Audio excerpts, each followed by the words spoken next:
Captain Ryan Brooks stood on the bridge of his ship, watching the stars through the main screen. The New Horizon had been exploring space for 3 months now. Earth had built faster-than-light ships only 5 years ago, and humans were still learning about the galaxy around them.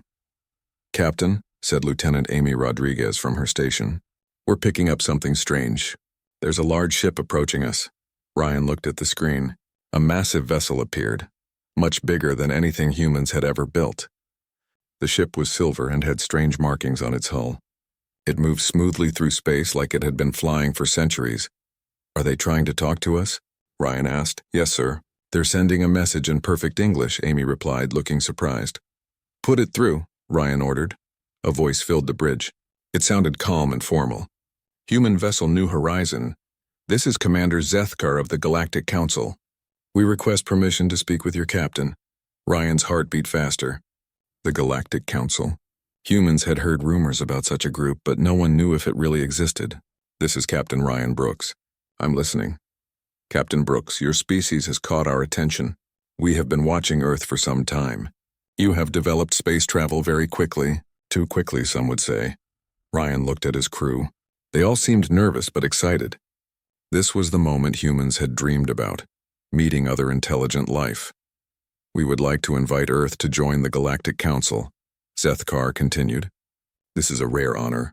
Most species wait centuries before receiving such an invitation." Back on Earth, President Martha Collins sat in her office with Dr. Kevin Martinez, her science advisor. The message from Captain Brooks had just arrived through quantum communication. "This is incredible," Martha said. "Other species, a galactic government." "Kevin, what do you think?" Dr. Martinez adjusted his glasses and looked at the data. "It's amazing, but we need to be careful.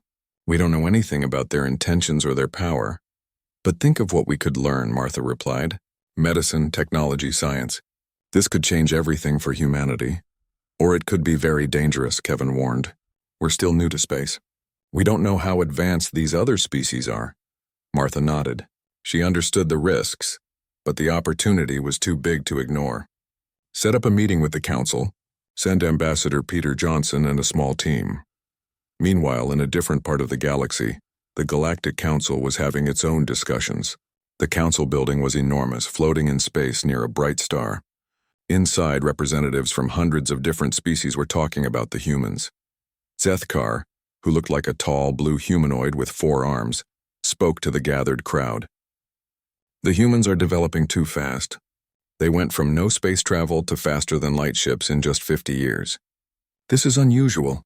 A creature that looked like a giant insect clicked its mandibles. They could be dangerous. Fast development often means aggressive behavior. Or they could be valuable allies," said another voice. This came from a being that looked like a tree with eyes. "Their creativity might help solve problems we've struggled with for centuries." The debate went on for hours. Some council members wanted to welcome humanity. Others wanted to watch them carefully. A few wanted to stop human expansion completely. "We will proceed with the invitation," Zethkar finally decided.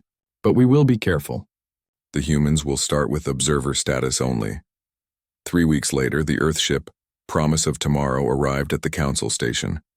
Ambassador Peter Johnson looked out at the massive structure in wonder. It was bigger than any city on Earth, with ships from hundreds of different worlds docked around it. "I've never seen anything like this," said Dr. Helen Carter, who was part of the diplomatic team. She was an expert in studying alien life. "Stay alert," warned Colonel Jake Morrison, the team's security chief. "We don't know what we're walking into." The human team was escorted through corridors filled with amazing sights. Aliens of every shape and size walked past them. Some looked almost human, while others were completely different: floating gas clouds, metal robots, and creatures that seemed to be made of living crystal. They were brought to a large meeting room where Zethkar waited with several other council leaders. The aliens studied the humans carefully. "Welcome to the Galactic Council," Zethkar said. "You are now the 848th member species. However, you will begin with observer status. This means you can watch and learn, but you cannot vote on important decisions." Peter nodded politely, though he felt a bit insulted. "We understand. We're grateful for this opportunity to learn. Your species will be evaluated over time," explained another alien, one that looked like a bird with 6 wings. "If you prove yourselves worthy, you may advance to full membership. Dr. Carter spoke up. What does this evaluation involve? You must show that you can contribute to galactic civilization, the bird-like alien replied. Technology, resources, knowledge. Most species take decades to prove their worth. Colonel Morrison noticed something odd. Some of the aliens seemed nervous when they looked at the humans. He wondered why. After the formal meeting, the humans were given quarters in the station. That night they met to discuss what they had learned. They're treating us like children, Peter said, clearly frustrated. Maybe that's how they see us, Helen replied. We are new to space compared to them. There's something else, Jake said quietly. Did you notice how some of them looked at us? They seemed almost afraid. Afraid of what? Peter asked. I don't know yet. But I think there's more going on here than they're telling us. Back on Earth, President Collins received Peter's first report. She shared it with her advisors, including Dr. Martinez and General Mike Phillips, the head of Earth's military. Observer status, Martha said with a frown. It's better than nothing, but not much. At least we're inside now, Dr. Martinez pointed out. We can learn about their technology and society. General Phillips looked worried. What concerns me is that they invited us so quickly. In my experience, when someone offers you something that seems too good to be true, it usually is. Martha considered this. Earth had been preparing for contact with aliens for decades. They had plans for many different scenarios, but the reality was turning out to be more complex than anyone had imagined. Keep me informed of everything, she told her advisors, and start working on our backup plans. I want to be ready for anything. In space, the New Horizon continued its mission, but now with a new purpose. Captain Brooks and his crew were secretly mapping Council territories and studying their ships. Earth needed to know what they were dealing with. The galaxy had just become a much more interesting and dangerous place. Ambassador Peter Johnson had been living on the Council station for 2 months now. Every day brought new discoveries about how the galaxy worked. The Galactic Council controlled trade, settled disputes between species, and made decisions that affected trillions of beings across hundreds of worlds. Dr. Helen Carter spent her days in the station's huge library, studying the history of different alien species. What she learned worried her. Peter, you need to see this, she said one morning, showing him a data pad. What is it? Peter asked. I've been researching species that joined the Council in the past century. Look at this pattern. Helen pointed to the screen. Every species starts with observer status. Most never advance beyond that. The ones that do advance have to give up significant rights to their homeworlds. Peter studied the data. What kind of rights? Mining rights, research stations, military bases. The Council gets to place whatever they want on member worlds. In return, the species gets access to advanced technology and protection. Colonel Jake Morrison joined them. He looked tired. I've been talking to security personnel from other species. The ones who are willing to talk anyway. Peter, I think we're in trouble. What do you mean? The Council isn't what it appears to be. The older, more powerful species use it to control the newer ones. They offer technology and protection, but the price is freedom. Peter felt a chill. Are you sure about this? Pretty sure. I've heard stories about species that tried to leave the Council or refused to follow orders. They don't exist anymore. On Earth, President Collins was dealing with her own problems. Public opinion about joining the Council was split. Some people were excited about the opportunity to learn from advanced aliens. Others worried that Earth was making a mistake. Dr. Kevin Martinez had been analyzing the technology the Council had shared with Earth. It wasn't as advanced as the aliens claimed. Martha, something's wrong here, he told the president. What do you mean? The technology they're giving us is actually less advanced than some things we've already developed. It's like they're trying to keep us at a certain level. Martha frowned. That doesn't make sense. Why would they do that? I think they want to control our development. Keep us dependent on them. Meanwhile, on the Council station, the human team was about to make a discovery that would change everything. Chief Engineer Amy Rodriguez had been working with alien technicians to upgrade the promise of tomorrow's systems. During a routine test, something unexpected happened. The ship's computer started processing calculations faster than should have been possible. Amy stared at the readings in confusion. That can't be right, she muttered. One of the alien technicians, a reptilian creature named Sisk, looked at the data. His eyes went wide. How is your computer doing this? He asked. I don't know. It's just a standard quantum processor. No, it is not standard. This is processing information in ways that should be impossible. Amy realized she'd made a mistake. Humans had been hiding how advanced their technology really was. Earth's leaders had decided it was safer to appear less developed than they actually were. The news spread quickly through the station. Within hours, Zethkar was demanding an explanation. Peter, Helen, and Jake were brought before the council leadership. The meeting room was packed with aliens, all staring at the humans with suspicion and fear. "You have been deceiving us," Zethkar said coldly. "Your technology is far more advanced than you claimed." Peter tried to stay calm. "We've been honest about our capabilities. Have you?" asked the bird-like alien Peter had met before. "Your computer just performed calculations that our best systems cannot match." "How do you explain this?" Helen stepped forward. "Perhaps our brains work differently than yours. Humans might process information in unique ways."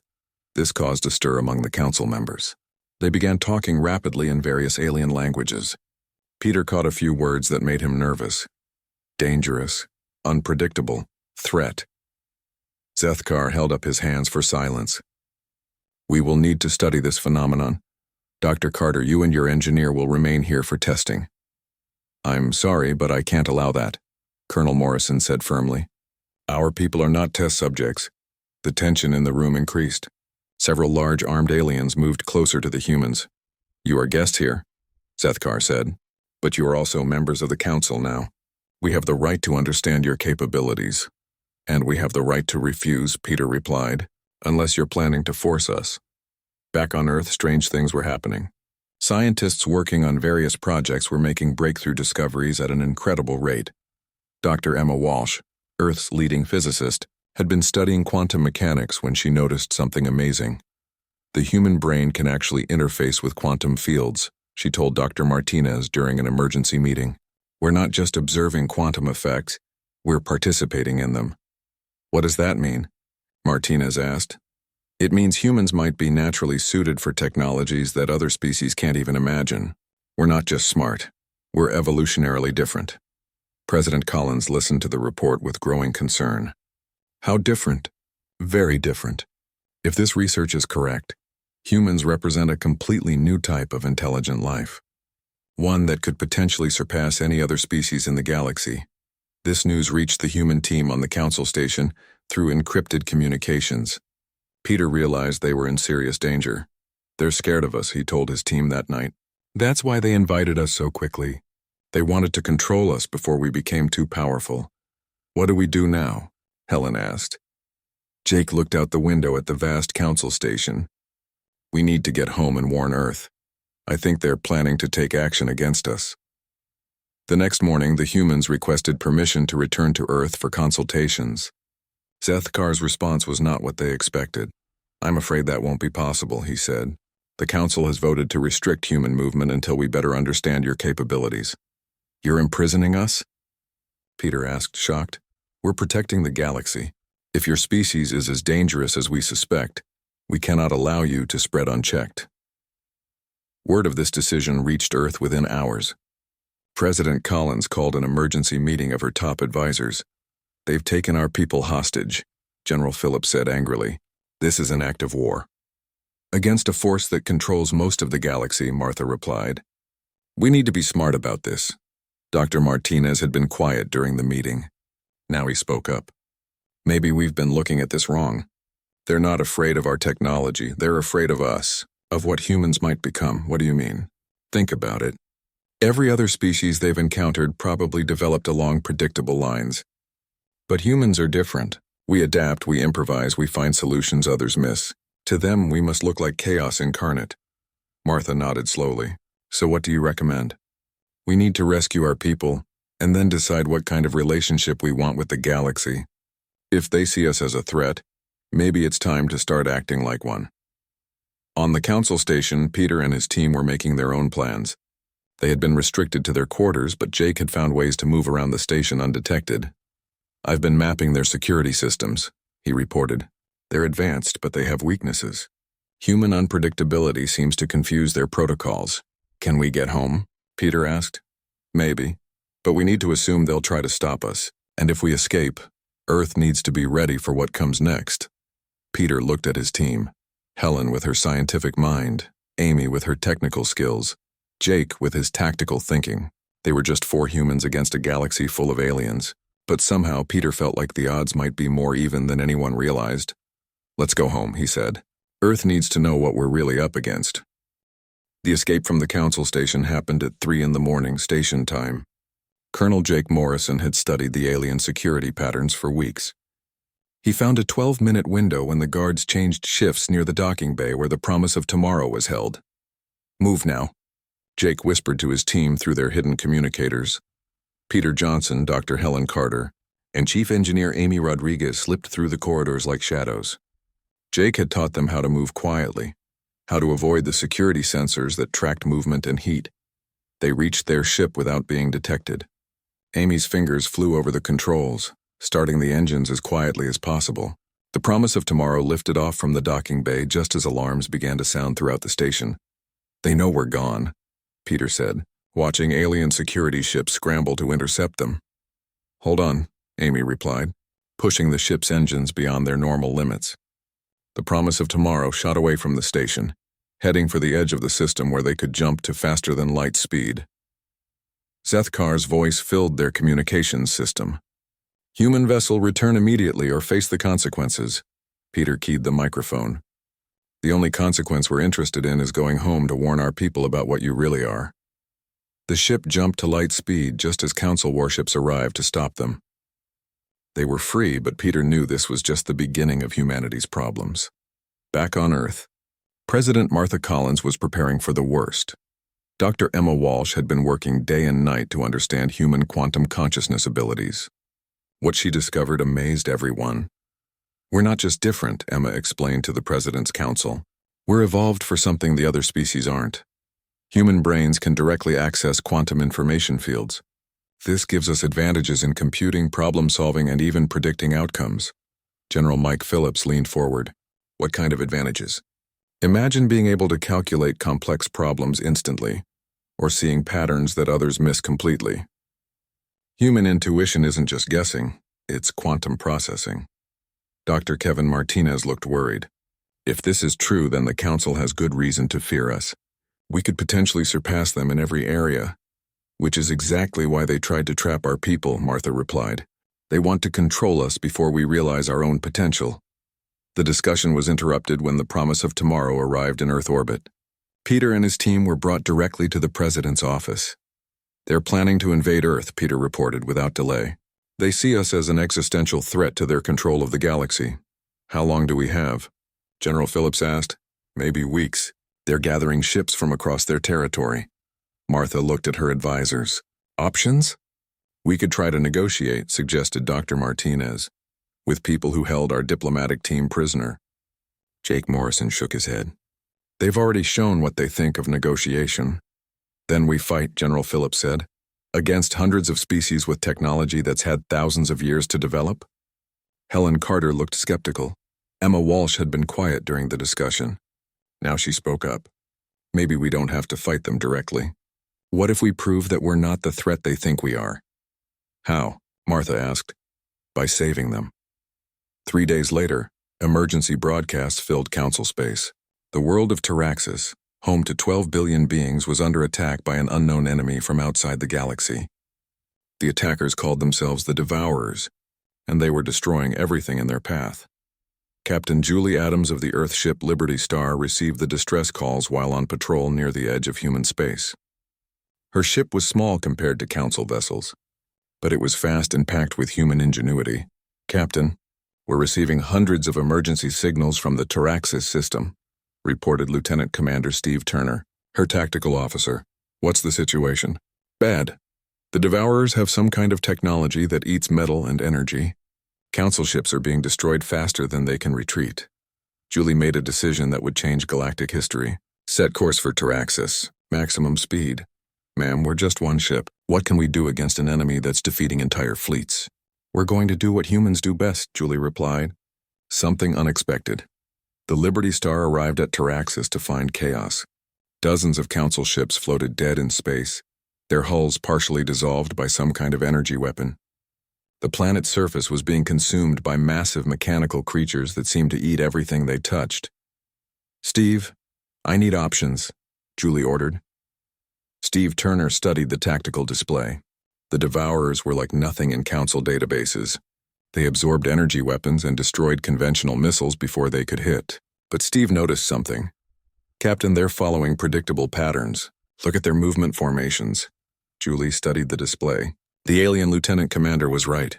The Devourers were efficient, but they were also mechanical in their thinking. They couldn't adapt to new situations quickly. That's their weakness, Julie realized. They can't handle chaos. What happened next became legendary throughout Council space. The Liberty Star began attacking the Devourers using tactics that made no sense by conventional military standards. Julie ordered random flight patterns, inconsistent weapon targeting, and seemingly pointless maneuvers. The Devourers, programmed for efficient destruction, couldn't adapt to the human ship's chaotic behavior. While they easily destroyed organized Council fleets, they couldn't target a ship that broke every rule of space combat. It's working, Steve reported with amazement. They can't lock onto us, Julie smiled. Now we go to Phase 2. Launch the special packages. The Liberty Star released dozens of small pods toward the planet. Each pod contained something the Council had never seen before. Human computer viruses designed to exploit quantum processing systems. Dr. Carol Thompson, Earth's expert on alien technology integration, had programmed the viruses to attack the quantum foundations of Devourer technology.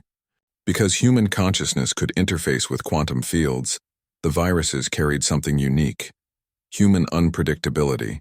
The effect was immediate and devastating. Devourer machines began shutting down across the planet as the viruses spread through their quantum networks. The alien invaders, so efficient at destroying organized resistance, had no defense against human chaos. Within hours, the Devourer fleet was retreating. The planet Taraxis was saved, along with its 12 billion inhabitants. News of the human victory spread across Council space at light speed. A single Earth ship had accomplished what entire Council fleets could not. The implications were staggering. On the Council station, Zethkar stared at the battle reports in disbelief. How is this possible?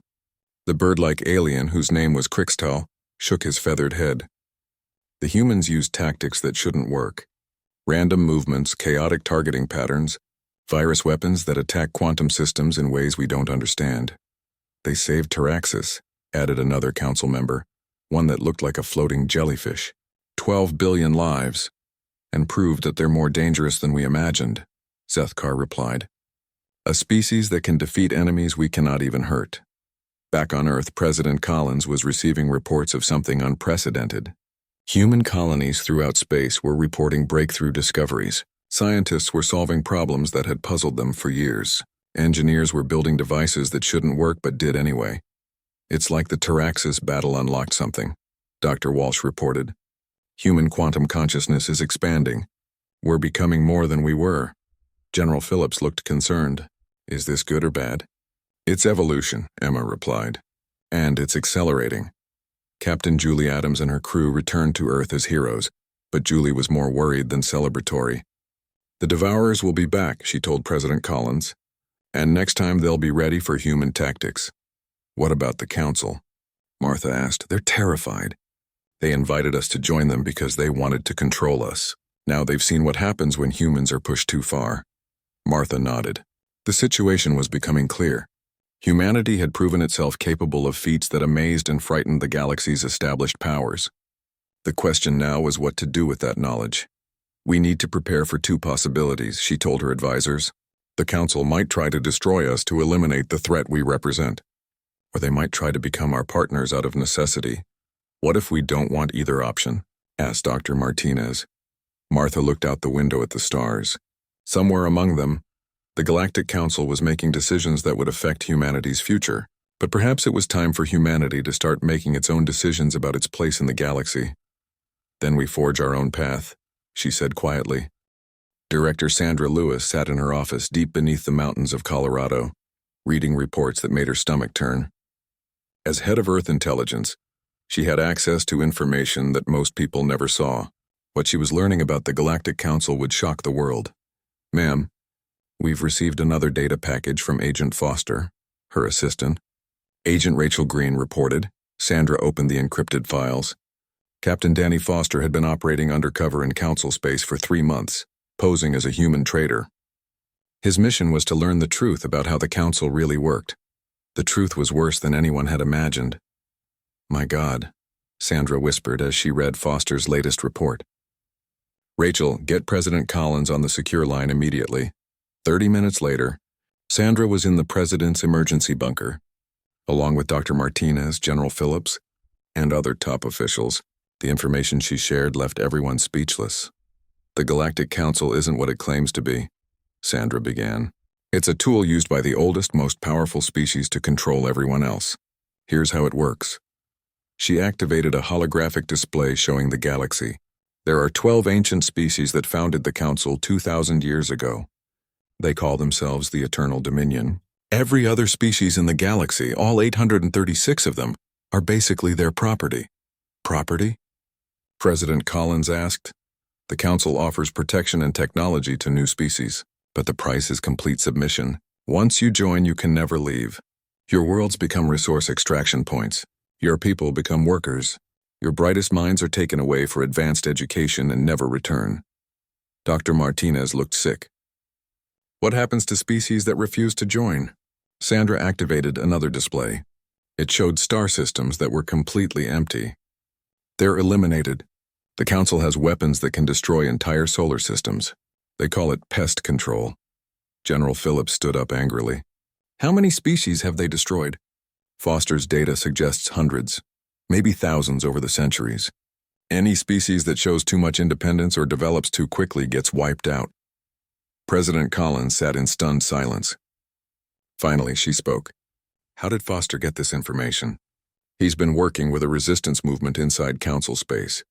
There are some species who still remember their freedom. They've been gathering evidence for decades, waiting for someone strong enough to help them fight back." The meeting was interrupted when Agent Foster himself appeared on the communication screen. He looked tired and worried. "Madam President, the situation is worse than we thought," he said. "The Council is preparing something called the Containment Protocol. It's what they do to species that become too dangerous to control." "What does that involve?" Martha asked. "Complete destruction of your home system, followed by hunting down every member of your species across the galaxy. They've done it 47 times before." The room fell silent. Everyone understood what this meant. Humanity had proven itself too dangerous for the Council to control through normal means. Now they were planning genocide. "How long do we have?" General Phillips asked. "Maybe 6 months.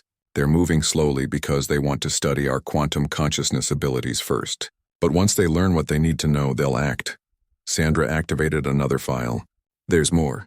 Foster discovered that the Council has been experimenting on captured humans from our early space missions. "People who disappeared in the frontier regions, are they alive?" Dr. Martinez asked hopefully. "Some of them, but they've been changed. The Council has been trying to replicate human quantum consciousness in other species. So far they've failed, but they're getting closer." President Collins made a decision that would change everything. "Sandra, I want you to contact this resistance movement. Find out what they need from us." "Already done, ma'am. They want us to help them destroy the Council's control network, but it would require a coordinated attack on 12 different star systems simultaneously." "Impossible," General Phillips said. "We don't have enough ships." "Actually, we might," said a new voice. Everyone turned as Dr. Emma Walsh entered the room. She looked excited despite the grim situation. "I've been analyzing the data on human quantum consciousness expansion," she explained. "We're not just evolving individually, we're evolving as a species. Humans are developing the ability to coordinate actions across vast distances through quantum entanglement." "What does that mean in practical terms?" Martha asked. "It means we might be able to coordinate a galaxy-wide operation using a tiny fraction of normal resources. Human consciousness could become a weapon unlike anything the Council has ever faced." At the same time, on a Council world called Vex Prime, Commander Lisa Wright was leading a covert operation to rescue captured humans. Her team had discovered a secret research facility where the Council was conducting experiments on human prisoners. "We've found them," she reported through quantum communication. 17 humans from various missing expeditions. They're alive, but the aliens have been doing things to their minds." "What kind of things?" Sandra Lewis asked from Earth. "They're trying to map human quantum consciousness. They want to understand how our brains work so they can either replicate it or destroy it." Lisa's team fought their way through the facility, facing alien guards equipped with advanced weapons, but human adaptability and unpredictability gave them an advantage. The aliens couldn't anticipate human tactics because humans didn't follow logical patterns. Package secured, Lisa reported as her team evacuated the rescued humans. But boss, these people have something new. The experiment seemed to have enhanced their abilities. One of the rescued humans, a scientist named Dr. Nancy Miller, who had disappeared 2 years earlier, was barely conscious but managed to speak. They showed us the network, she whispered. The Council's control system. It's all connected through quantum fields. If we could access it how? Lisa asked. Human consciousness can hack quantum systems. They don't understand how dangerous we really are. Back on Earth, President Collins was making the hardest decision of her life. The evidence was clear. The Galactic Council was planning to commit genocide against humanity. Earth had 2 choices: submit to slavery or fight for survival. We can't win a conventional war, General Phillips admitted. They have too many ships, too many resources. But we don't need to fight conventionally, Dr. Walsh pointed out. Human quantum consciousness is something they can't understand or counter. We could potentially disable their entire control network. Senator Paul Garcia, Earth's representative to the Council, who had been secretly gathering intelligence, spoke up on the communication screen. The resistance movement is ready to act. They have people in position throughout Council space, but they need a signal, something that shows humanity is committed to fighting. Martha looked around the room at her advisors. These people represented the best of humanity: intelligence, courage, determination. But what they were contemplating was incredibly dangerous. If we do this, there's no going back, she said. We'll be at war with most of the galaxy. We're already at war, Sandra replied. They just haven't started shooting yet. And if we don't act now, Dr. Martinez added, they'll wipe us out anyway once they finish studying us. President Collins made her choice. Contact the resistance. Tell them Earth is ready to fight. But we're not just fighting for humanity.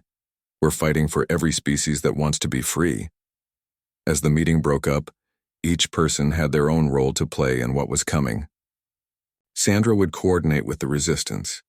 General Phillips would prepare Earth's defenses. Dr. Walsh would weaponize human consciousness, and Martha would make the hardest choice of all. She looked out at the stars and realized that humanity was about to attempt something that had never been done before. They were going to challenge an empire that had controlled the galaxy for 2,000 years. The question wasn't whether they could win. The question was whether they were willing to pay the price of freedom. In her heart, Martha already knew the answer. Humans had never been good at accepting slavery, even when it came with comfortable chains. The galaxy was about to learn what happened when you tried to cage a species that was born to be free. Chief Administrator Jennifer Clark stood in the control center deep beneath the Rocky Mountains, watching displays that showed the most ambitious project in human history. Project Exodus was no longer just a plan. It was becoming reality. Status report, she called out to the teams working around her.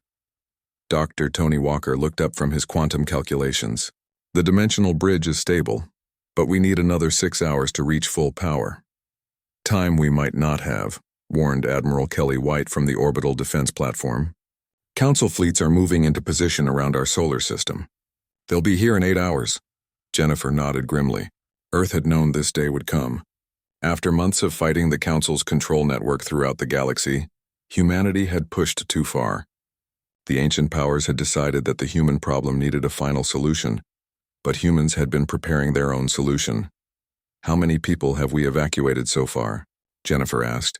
Engineer Rachel Green checked her displays. All Earth colonies are empty. Mars base is evacuated. Luna Station is down to essential personnel only. We're ready for final phase. President Martha Collins appeared on the main screen from her location in orbit above Earth. She looked tired but determined. Jennifer, are we really going to do this? She asked. Unless you see another option, ma'am. The Council fleets are carrying planet-killer weapons. If we stay, humanity dies.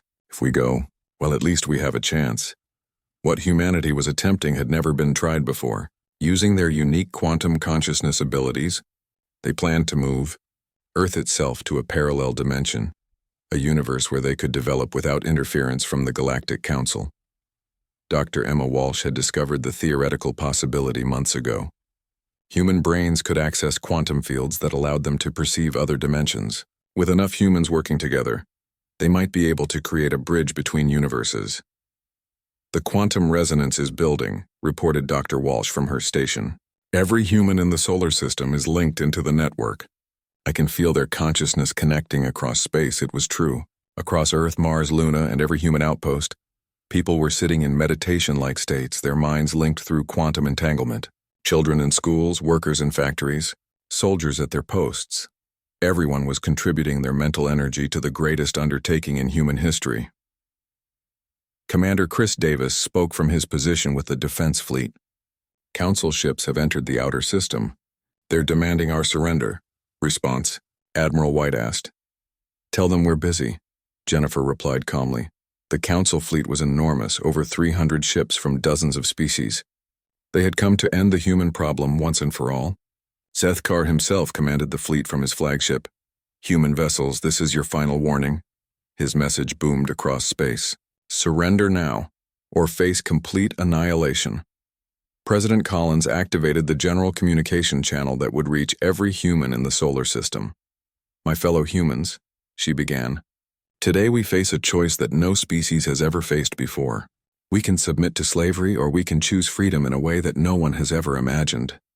Across Earth, people stopped what they were doing to listen.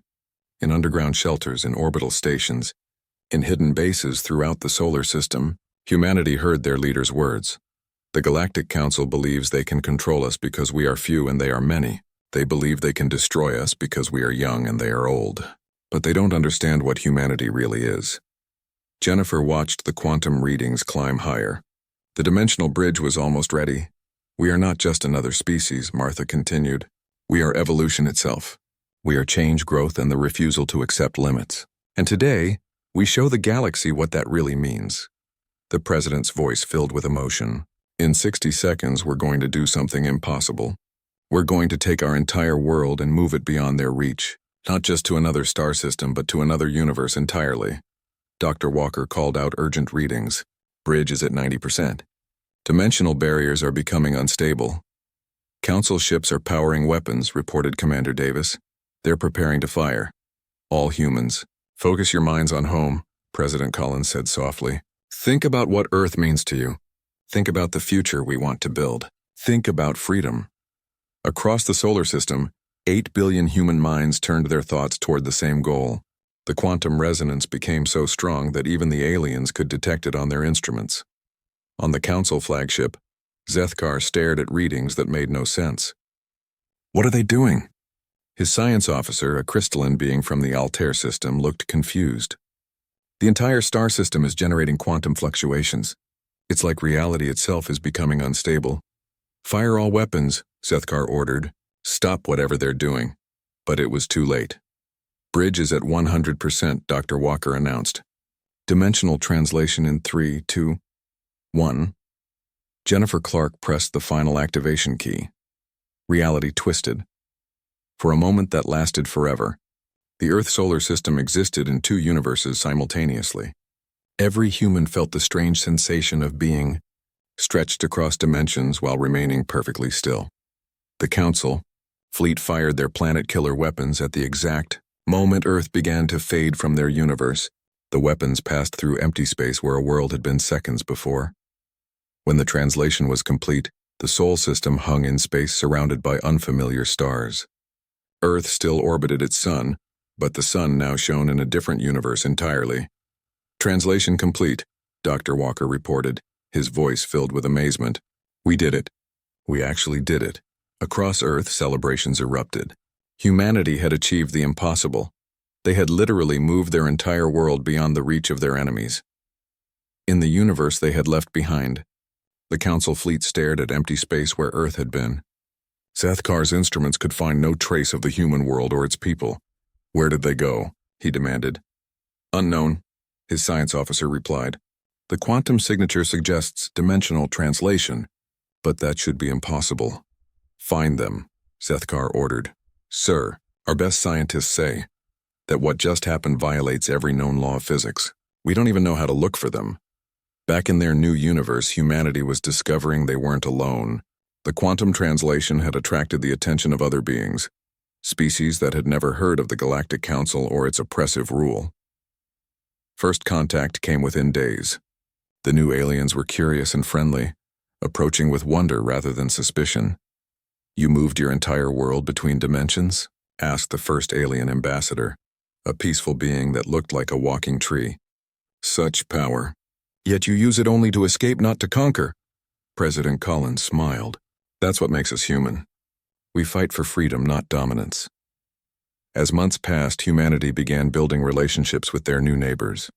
These species had developed along different paths, creating technologies and societies that complemented human abilities rather than competing with them.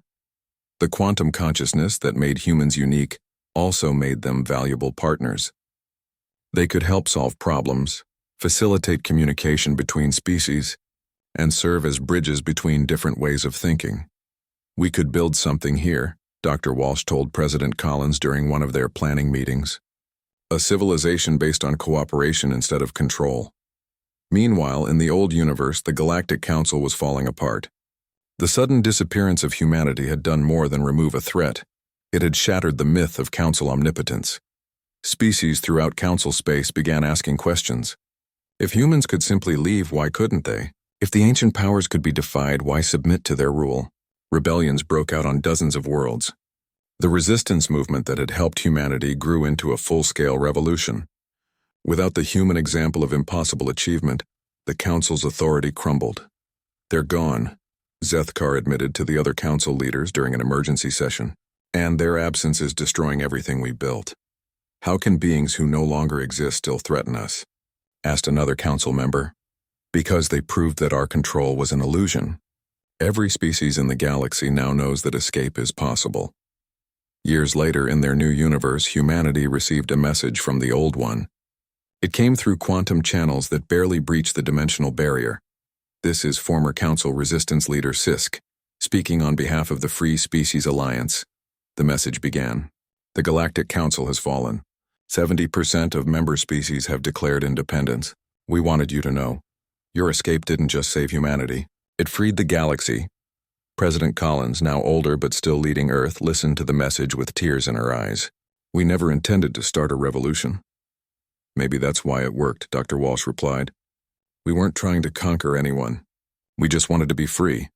As the years passed, humanity thrived in their new universe. They explored new worlds, met new species, and built something unprecedented, a truly cooperative galactic community. And sometimes, late at night, they would look up at unfamiliar stars and remember the choice they had made. When faced with slavery or death, humanity had chosen a third option that no one thought.